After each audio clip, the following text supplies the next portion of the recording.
నమస్తే, మీ senior journalist దేరంగల Krishnaiah.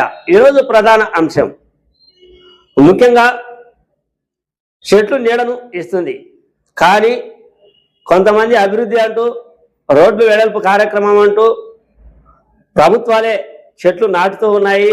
మళ్ళీ అభివృద్ధి కార్యక్రమాలు అంటూ ఆ చెట్లను నరికివేస్తూ ఉన్నారు. ముఖ్యంగా పులివెందుల్లో కూడా బైపాస్ రోడ్లో అదే జరుగుతూ ఉంది. ఒకవైపు చెట్లను పెంచమని నాయకులు చెప్తారు, మరొక వైపు చెట్లను తొలగించాలా రోడ్డు వెడల్పు కార్యక్రమంలో భాగంగానే ఆ నాయకులే చెప్తారు. అయితే చెట్లను పెంచేది వాళ్ళే, ఆ చెట్లను తొలగించేది వాళ్ళే. చెట్లు లేకపోవడం వల్ల ఎంత నష్టం వాటిల్లుతుందో జనాలకు తెలుసు. అది చెట్టు యొక్క నీడ ఎండ కాలంలో ప్రతి ఒక్క మనిషికి అర్థం అవుతూ ఉంటుంది. కానీ ఎందుకో చెట్టును పెంచలేని పరిస్థితి, చెట్లను నరికే పరిస్థితి వైపే ఎక్కువగా మొగ్గు చూపుతూ ఉంటారు.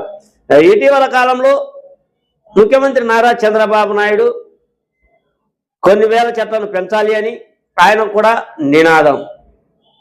ఆ తర్వాత అడవులను అభివృద్ధి చేయాలి అని అది ఒక నినాదం. కానీ అభివృద్ధి కార్యక్రమంలో భాగంగా పట్టణాలలో చెట్లను నరికివేయడం జరుగుతూ ఉంది.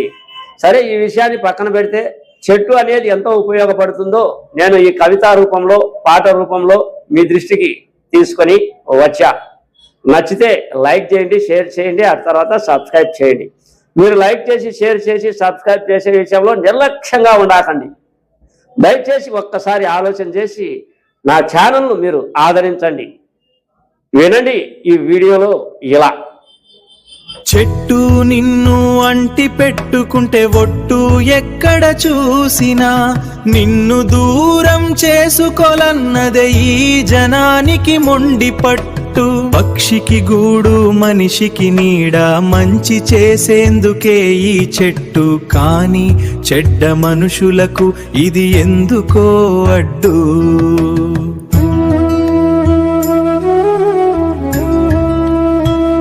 అడ్డదారిలో కూడా అడ్డంగా మొలిచే ఈ చెట్టు, అందరిని ఆదుకోవాలన్న ఆనందం, అందరికి నీడనివ్వాలనే నినాదం. కానీ ఉన్మాదం ఎక్కువవుతుంది. ఊరిలో చెట్లకు గొడ్డలి వేటు వేసే కాలం ఈ కాలం కలకాలం ఉండే. చెట్లకు చేదోడు వాదోడుగా ఉందామనే ఊసేలేదు. చెట్టు నిన్ను అంటి పెట్టుకుంటే ఒట్టు